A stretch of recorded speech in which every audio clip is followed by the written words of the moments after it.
भाई ने सवाल किया जैसे कि बस ट्रेन में ट्रैवल करें, नमाज के वक्त हो जाए तो नमाज कहाँ पढ़ना। तो पहले देखिए, बस और ट्रेन में या कहीं भी आप ट्रैवल करने जाए तो मेरी चंद होगा। अगर अपन कहीं बाहर गए तो जैसे कि बस या फिर ट्रेन में, वहाँ पे नमाज का वक्त है तो नमाज का भाई ने सवाल किया जैसे कि बस ट्रेन में ट्रैवल करें, नमाज के वक्त हो जाए तो नमाज कहाँ पढ़ना। तो पहले देखिए, बस और ट्रेन में या कहीं भी आप ट्रैवल करने जाए तो मेरी चंद बातों को याद रखें। पहले आप घर से निकलेंगे तो वज़ू करेंगे, और वज़ू करने के बाद आप सॉक्स पहन लेंगे, जिसके बाद आपको पैर धोना नहीं है। कब तक? सफ़र के अंदर 3 दिन तक, और शहर में तो 1 दिन तक।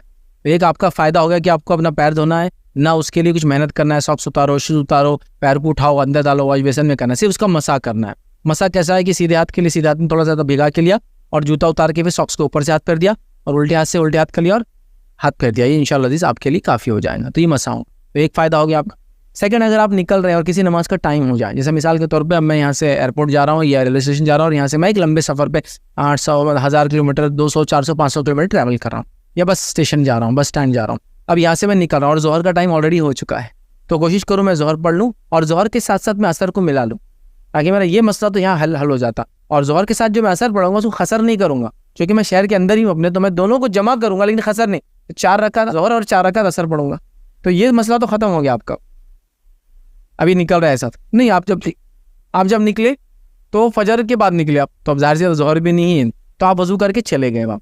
अब जब आप वहाँ पहुँच गए तो अब आप क्या करें, अगर आपको लगता सहूलत है तो ज़ोहर के टाइम में आप क्या करें, ज़ोहर असर पढ़ ले आराम से अव्वल वक्त में। वज़ू में आपको पैर नहीं धोना है, आपने खाली वो किया। ये एयरपोर्ट भी हो सकता है, बस स्टैंड पे भी, रेलवे, कहीं भी आसानी है यहाँ तक। पानी वगैरह आजकल सारी चीज़ें अल्हम्दुलिल्लाह बहुत अच्छी है, ट्रांसपोर्ट बहुत अच्छा है, रास्ते बड़े अच्छे हो गए, और सहूलतें भी काफ़ी सारी चीज़ें। अब तो ट्रेनों में पहले मग्गे भी नहीं मिलते थे, अब तो ट्रेनों में साबुन भी मिल रही है आपको, सोप भी है, मालूम आपको, आप पानी वगैरह पे लिक्विड सोप वगैरह तक है। मतलब अभी स्टैंडर्ड बढ़ रहा है चीज़ों का, तो आप आराम से कर सकते। आपको लगे नहीं बहुत मुश्किल है, एक ही बार वज़ू का मौका मिलेगा, ज़्यादा टाइम नहीं है, तो फिर क्या करें आप, मालूम आपको, ताख़ीर करें नमाज के अंदर, और असर के आखिर वक्त से इतना पहले आप वज़ू करके नमाज का टाइम निकाले कि 2-2 रकात करके दोनों आप पढ़ सकते हैं। तो आपने मिसाल के तौर पर 6 बजे मगरिब का टाइम हो रहा है, और असर का टाइम रहता है सूरज गुरूब होने से पहले तक, मतलब लाल होने से पहले ये अफजल है, और नहीं तो गुरूब होने से पहले तक।